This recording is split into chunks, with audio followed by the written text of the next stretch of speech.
Bonjour à tous. Aujourd'hui, Dieu a fait les hommes droits. Dieu a fait les hommes droits, mais ils ont cherché beaucoup de détours. Ecclésiaste 7, verset 29. La réforme sanitaire est une partie importante du message du troisième ange. Et nous qui observons cette réforme, nous ne devons pas rétrograder, mais avancer continuellement dans ce domaine. C'est une grande chose que de s'assurer la santé par l'observance convenable des lois de la vie.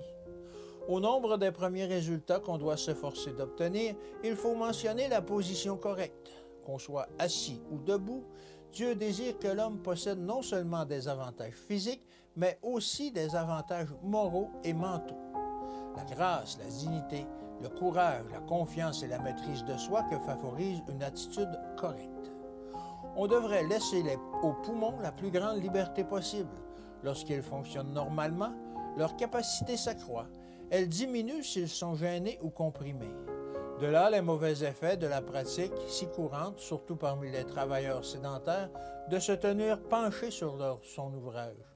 Dans cette position, il est impossible de respirer profondément. La respiration superficielle devient bientôt une habitude et les poumons perdent leur élasticité. La quantité d'oxygène reçue de cette manière est insuffisante. Les déchets toxiques qu'il faut éliminer par les expirations sont retenus. Le sang circule lentement et devient impur. Ensuite, par rang d'importance, il faut parler de la respiration et de la culture de la voix. Celui qui, assis ou debout, se tient dans une position correcte respire généralement mieux que celui qui se tient mal. Pour obtenir une voix normale, il faut veiller à ce que les muscles abdominaux jouent librement pendant la respiration et que les organes ne soient pas comprimés. L'effort doit provenir des muscles de l'abdomen plus que de la gorge. Une grande fatigue et une maladie sérieuse de la gorge et des poumons peuvent ainsi être évitées.